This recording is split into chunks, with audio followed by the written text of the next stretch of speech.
Nous vous saluons dans le précieux nom de notre Seigneur Jésus-Christ pour sa grâce et sa bonté. Seigneur, nous te donnons toute la gloire, la louange et la majesté pour cette occasion, cette opportunité pour partager ta parole. Alléluia. Alléluia. Quand nous lisons le livre des Actes des Apôtres, nous découvrons les grandes œuvres que le Seigneur a faites à travers ses disciples devenus apôtres. Après la résurrection du Seigneur Jésus-Christ et son ascension, il a répandu de son esprit. Le jour de la Pentecôte, les disciples devenus apôtres étaient remplis du Saint-Esprit, ce qui leur a permis de commencer le ministère que le Seigneur leur avait confié.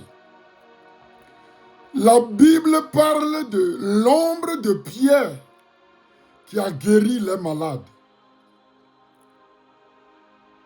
Des mouchoirs ont touché le corps de Paul et après avoir touché des malades, ces mouchoirs ont touché des malades et ils ont été guéris. Les morts étaient ressuscités. Les lépreux purifiés. De grands signes, de miracles, des prodiges ont confirmé la prédication de la parole de Dieu. Pourquoi Pierre, pourquoi Paul et les autres apôtres du Seigneur Jésus-Christ, dans l'église primitive, l'église qui est née après le jour de la Pentecôte,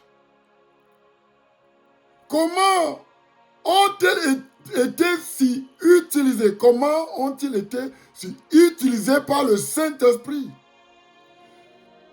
L'opération, les dons de l'Esprit ont été la manifestation des dons de l'Esprit. Les dons de l'Esprit. Les signes opérés, des miracles opérés, des résurrections, des guérisons. Pourquoi? Quelle est la différence entre ces apôtres qui sont nés de femmes comme nous? La Bible parle d'Élie, Élie le prophète de Dieu, qui a fait descendre le feu du ciel, qui a fait descendre la pluie, qui a opéré des miracles, ainsi que son serviteur Élisée, qui a reçu la double portion de l'Esprit qui reposait sur Élie. Quelle est la différence entre ces hommes de Dieu et nous? Ils étaient nés de femmes, comme nous. Quand nous jetons un coup d'œil sur leur vie, nous comprenons que Pierre, Paul, Jean, dans l'Ancien Testament, Élie, Élisée, Josué et les autres,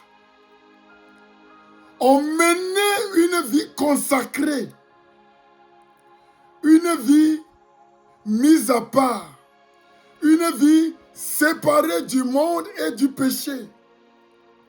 Ils n'ont pas vécu pour plaire le monde. La Bible dit en fait que nous sommes dans le monde, mais nous ne sommes plus du monde. Si quelqu'un aime le monde, l'amour du Père n'est pas en lui. Nous étions dans le monde. Mais après l'expérience de la nouvelle naissance, quand tu te repens du péché, tu te laisses baptiser dans le nom du Seigneur Jésus-Christ, tu reçois le Saint-Esprit. Et donc tu ne t'appartiens plus. Le Saint-Esprit en toi, c'est Jésus-Christ en toi. Ton corps devient le temple du Saint-Esprit. Tu consacres ta vie à Dieu. Tu consacres ton corps à Dieu. Tu ne vis plus comme tu veux vivre. Tu ne fais plus ce que tu veux faire. Tu ne penses plus tout ce que tu veux penser.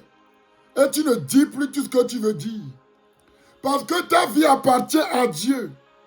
Ton corps appartient à Dieu. Il devient le temple, le tabernacle, le sanctuaire, la présence du Saint-Esprit qui appartient à Jésus-Christ. Et la Bible est claire que celui qui détruit le temple de Dieu, qui est notre corps, Dieu aussi va le détruire. Et c'est la raison pour laquelle la Bible nous interpelle de présenter notre corps à Dieu comme un sacrifice vivant. Dans l'Ancien Testament, il présentait des sacrifices qui étaient morts, des animaux morts, sacrifiés, immolés. Mais quand Jésus a donné sa vie pour nous, c'est notre corps à la croix, il a versé son sang pour nous. Nous n'avons plus besoin d'offrir des sacrifices des animaux parce que Jésus-Christ s'est sacrifié pour nous. Il a donné sa vie pour nous. Donc, le sacrifice que nous lui apportons, c'est le sacrifice de notre corps, qui est un sacrifice vivant. Et c'est ce qui représente un culte raisonnable que nous lui rendons. Un culte raisonnable que nous rendons à Dieu, c'est notre corps. Nous déposons, nous abandonnons, nous donnons notre vie à Dieu. Les apôtres, quelle vie ont-ils mené pour que le Saint-Esprit les utilise comme cela? Ils ont été séparés du monde. La Bible est claire. Sortez du milieu de mon peuple et ne touchez à rien d'impur et je vous accueillerai. La Bible demande aux serviteurs de Dieu de sortir du monde, de se séparer du monde. Ça veut dire se séparer du péché. Parce que nous sommes encore dans le monde. Nous sommes encore dans le monde, mais nous ne sommes plus de ce monde. Nous venons du ciel. Nous sommes nés de nouveau dans le ciel. Nous sommes des citoyens célestes. Les enfants de Dieu, adoptés et acceptés de la famille divine. Nous représentons Dieu sur la terre. Nous sommes donc la lumière qui brille dans le monde, dans les ténèbres. Nous sommes la lumière du monde. Nous sommes le sel de la terre. Ce sont les paroles du Seigneur Jésus-Christ. Donc, leur vie, la vie de Pierre par exemple, la vie de Paul par exemple, cette vie qu'ils ont menée a plu à Dieu, a plu au Saint-Esprit. Donc, le Saint-Esprit se sentait confortable dans leur corps, dans leur cœur. Le Saint-Esprit était venu s'asseoir sur le trône de leur cœur. Et le Saint-Esprit se sentait à l'aise dans leur cœur. Parce qu'ils étaient séparés du péché et du monde. Et ils vivaient en accord avec Dieu. Et Jésus les a utilisés à proclamer la bonne nouvelle de l'Évangile, à guérir les malades, à ressusciter les morts, à libérer les prisonniers, à délivrer les captifs et à guérir les cœurs brisés. Quand nous lisons le livre de Luc, l'évangile de Luc, le chapitre 5, le Seigneur s'est retrouvé auprès du lac de Génézareth. Il a appelé, ou bien il veut appeler, les disciples qui devaient le suivre. Parce que Jésus est venu, c'est le Dieu Tout-Puissant, venu en chair dans ce monde pour se sacrifier à la croix du calvaire pour nos péchés. Donc il est venu pas pour vivre sur cette terre dans la chair longtemps, il était venu juste pour un temps, 3 ans et demi à peu près. Donc il a appelé les disciples, 12 disciples auparavant. Il y a Judas Iscariote qui l'avait trahi, donc il a été exclu, il était parti se pendre. Il a été remplacé plus tard par Matthias. Et donc, il était venu juste pour un temps. Alléluia. Avant de partir, il fallait préparer les disciples. et qui allaient devenir des leaders, des apôtres. Et donc après la mort, l'ensevelissement, la résurrection, l'ascension du Seigneur Jésus-Christ, c'est eux qui allaient continuer l'œuvre, faire les grandes œuvres que le Seigneur Jésus avait commencé avant. Que le Seigneur Jésus avait commencé avant de partir, avant de quitter le monde. Et donc après son départ, il devrait continuer ce ministère, cette œuvre que le Seigneur Jésus avait commencé. Donc il fallait les préparer. Il fallait les préparer. Donc il a appelé les disciples. Jésus a appelé Matthieu, qui était Lévi. Il a appelé Pierre, qui était un pêcheur. Il attrapait les poissons, il pêchait. Maintenant, Pierre et ses amis sont retrouvés sur le lac de Génézareth pour attraper des poissons, pour travailler. Ils vivaient de ça dans le temps.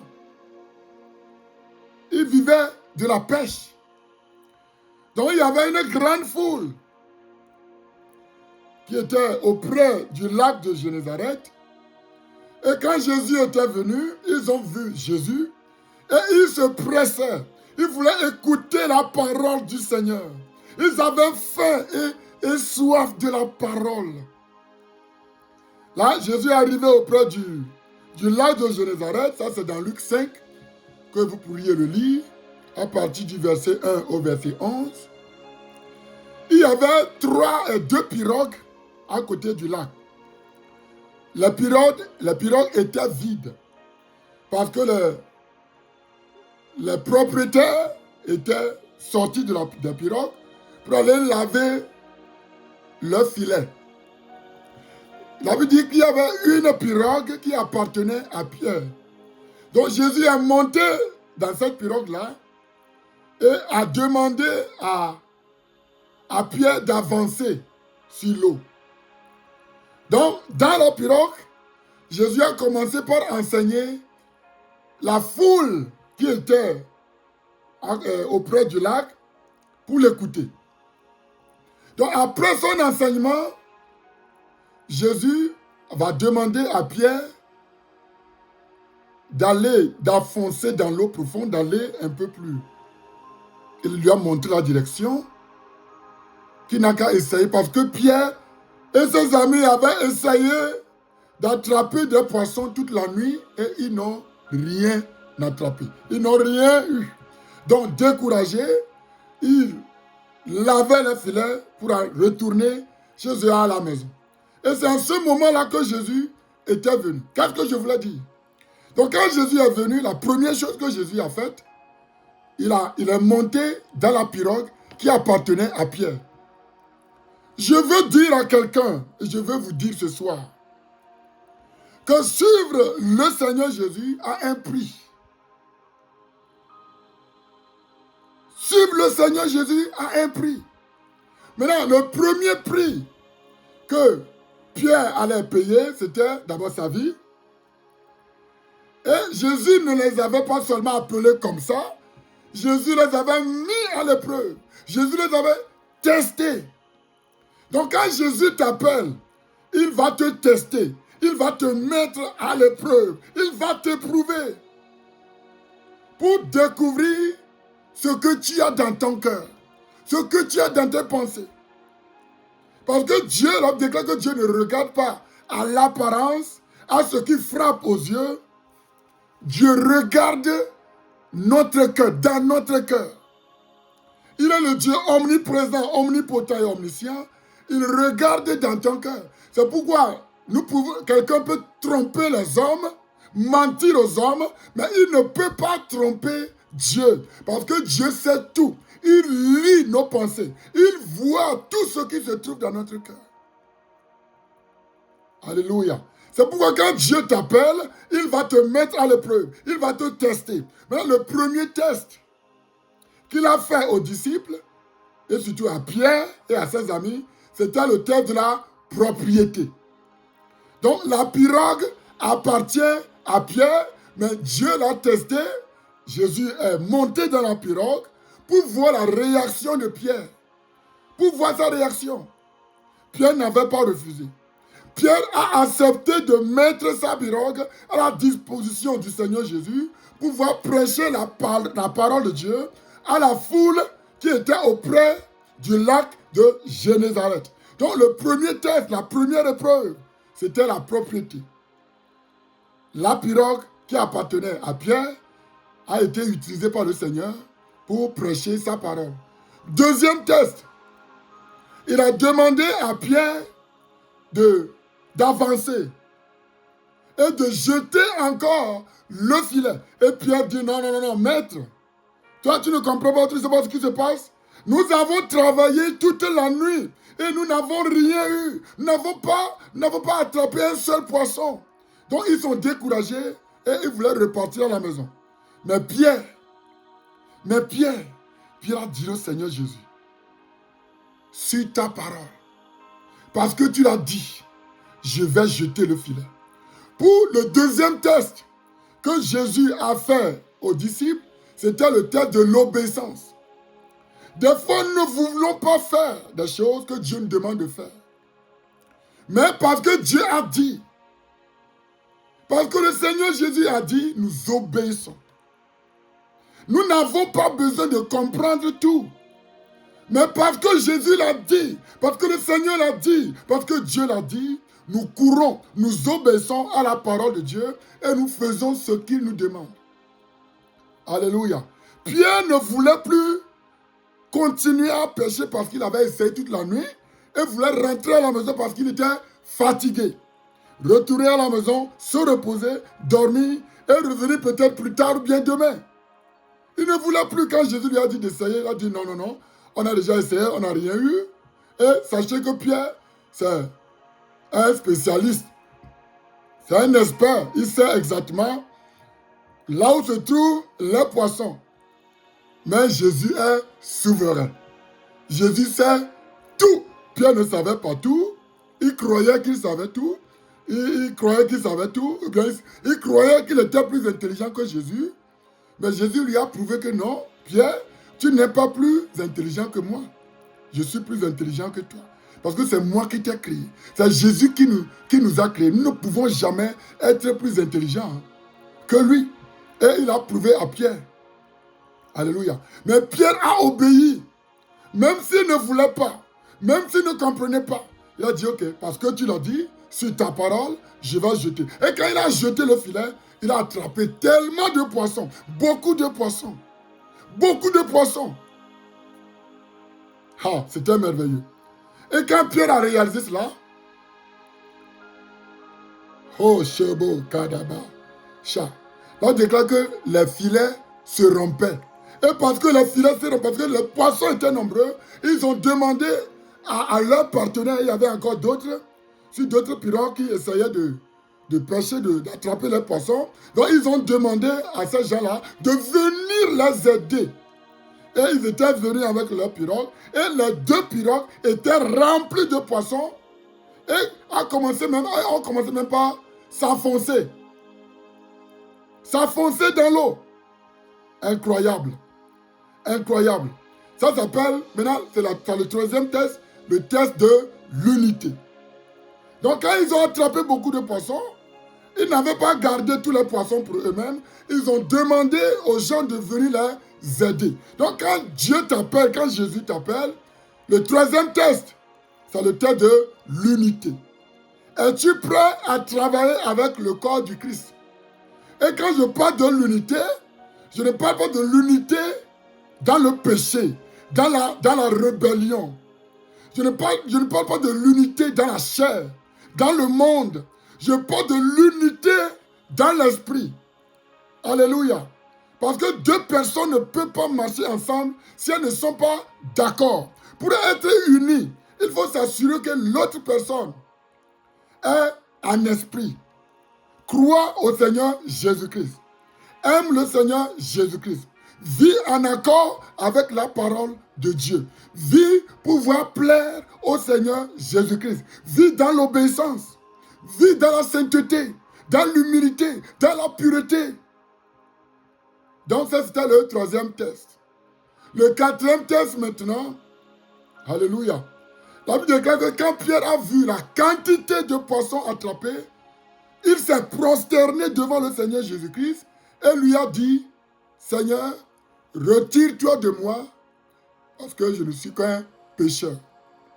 Donc, Pierre a compris que la pêche, les poissons qu'il venait d'attraper maintenant, n'étaient pas leur propre capacité, n'étaient pas leur force, non, n'étaient pas leur habileté. C'était un acte souverain du Seigneur Jésus-Christ. C'était un miracle. Parce qu'ils ont essayé toute la nuit et ils n'ont rien eu. Maintenant, Jésus vient et ils ont attrapé tellement de poissons jusqu'au point où le filet se rompait. Donc, la première chose qu'il a faite, c'est qu'il a reconnu l'autorité du Seigneur Jésus-Christ, la souveraineté de Dieu, la divinité du Seigneur Jésus-Christ, et sa réaction a été claire, prompte et brusque. Il s'est prosterné devant lui et a commencé par l'adorer. Il lui a dit, retire-toi de moi, je ne suis qu'un pécheur. Donc, c'était le test, le troisième, bien le quatrième test, la quatrième épreuve, le test de la souveraineté, de l'autorité. Pierre a reconnu que c'est Jésus qui a opéré de miracles. C'est Jésus qui a fait cela. Ce n'est ni pas la force, ce n'est ni pas la puissance, mais pas mon esprit. Nous ne pouvons pas gagner les âmes par nous-mêmes. Nous ne pouvons pas faire les miracles par nous-mêmes. Nous ne pouvons pas guérir les gens, délivrer les captifs, libérer les prisonniers, gagner les âmes, bâtir l'église par nous-mêmes. C'est par la puissance du Saint-Esprit. Alléluia. Dans le premier test que Jésus leur a fait, c'était le test de propriété.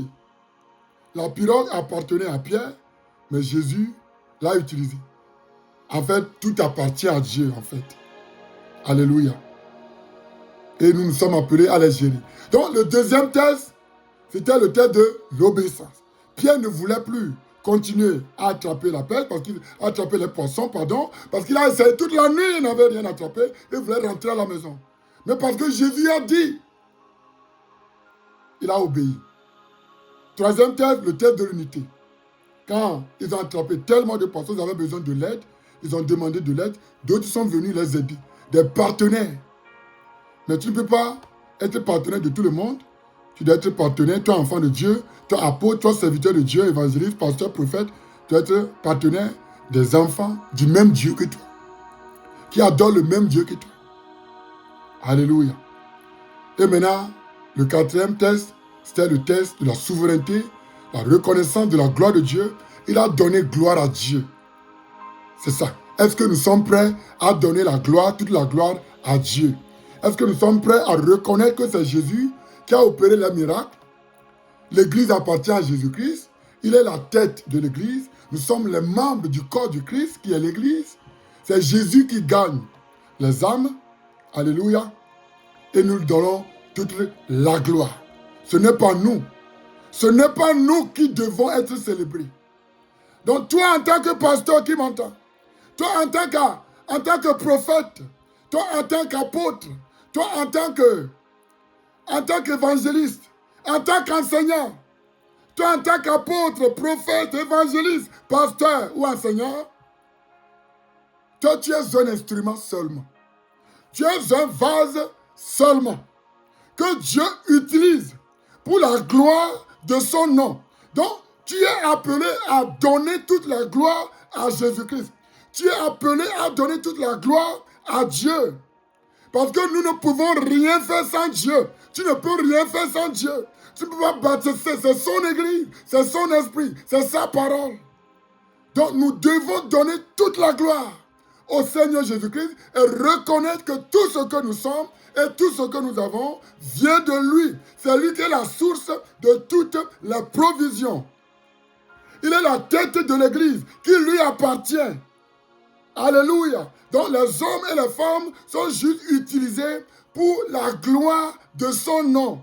Nous faisons l'œuvre d'un évangéliste pour donner toute la gloire à Dieu. Je prie maintenant Que le Seigneur te bénisse, toi qui m'entends. Que le Seigneur te révèle d'autres mystères encore plus profonds du royaume de Dieu. Et que le Seigneur se serve de toi pour la gloire de son puissant et merveilleux nom. Père éternel, je demande que tu touches, toi qui m'entends, que le Seigneur te touche maintenant, que le Seigneur se révèle à toi et que le Seigneur t'oigne davantage pour la gloire de son puissant et merveilleux nom. Dieu t'appelle à être un pécheur d'homme, à être un gagnant d'homme. Alléluia. Il te prépare un disciple, c'est un étudiant, c'est quelqu'un, un élève qui suit son maître, qui ressemble à son maître, qui apprend de son maître pour pouvoir devenir comme son maître.